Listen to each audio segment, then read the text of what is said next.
খরগোশের গোশত খাওয়া হালাল না হারাম এ নিয়ে গল্প। সুন্নিদের মতে খরগোশের গোশত খাওয়া হালাল, আবার শিয়াদের মতে হারাম। এ ব্যাপারে একটি মজার গল্প বলবো। খরগোশের গোশত খাওয়া হালাল কিনা এই গল্পের কাহিনী পড়লে হাসতে হাসতে পেটে ব্যথা হয়ে যাবে। হজরত মাওলানা ইসমাইল শহীদ রহিমাহুল্লাহ একবার লখনৌ গমন করলেন। সেখানে অবস্থানের সময় একদিন তিনি একটি খরগোশ শিকার করে এনে জবাই করে এক পাশে রাখলেন। এক শিয়া মোস্তাহেদ হজরত মাওলানার সাথে দেখা করতে আসলেন। এমন সময় হঠাৎ একটি কুকুর এসে জবাই করে রাখা খরগোশটিকে শুকতে লাগলো। কতক্ষণ শুকার পর কুকুরটি চলে গেল। মুস্তাহিদ সাহেব মাওলানা সাহেবকে বললেন, দেখুন মাওলানা সাহেব, কুকুরেও খরগোশ খায় না।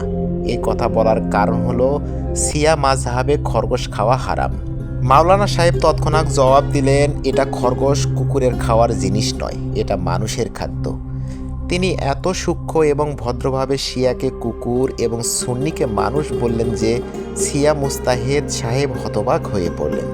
তার জবাব দেওয়ার মতন আর কিছুই থাকলো না। হজরত মাওলানা ছিলেন স্বয়ং এক খোলা তরবারি, মুহূর্তেই বাতিলকে চিহ্নিত করে দিতেন। হাজার হাজার মাইল দূর পর্যন্ত তার কাছে স্বার্থপরতা খুঁজে পাওয়া যেত না।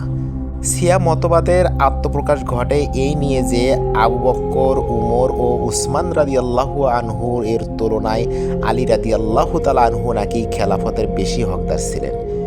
অতঃপর ক্রমশই এই মতবাদ বৃদ্ধি লাভ করে এবং পরবর্তীতে একটি স্বতন্ত্র রাজনৈতিক ও আকীদাগত ফিরকায় পরিণত হয়, যার ঝান্ডুতলে ইসলাম ও মুসলিমদের শত্রুরা আশ্রয় নেয়। ইসলামের ইতিহাস গভীরভাবে অধ্যয়ন করলে জানা যাবে যে বৃহৎ মুসলিম দেশের বিরুদ্ধে বিদ্রোহ ও বিচ্ছিন্নতার প্রায় সকল আন্দোলনের পিছনের কোনো না কোনোভাবে শিয়া গোষ্ঠীর হাত রয়েছে এবং বর্তমানেও তা অব্যাহত হয়েছে। তাদের নিজস্ব চিন্তাধারার কারণে শিয়া মতবাদ ইসলাম থেকে সম্পূর্ণ একটি পৃথক ধর্মে রূপ নিয়েছে। এর ফলে ইসলামের শত্রুরা ও পাশ্চাত্য সমাজ মুসলিম জাতিকে পারস্পরিক বিভেদ সৃষ্টিকারী দলে দলে বিভক্ত ধর্ম হিসেবে পেশ করার সুযোগ পাচ্ছে এবং খ্রিস্ট মতবাদের সাথে তুলনা করছে, যাদের বিভিন্ন দল উপদলের সংখ্যা শতাধিক ছড়িয়ে পড়েছে।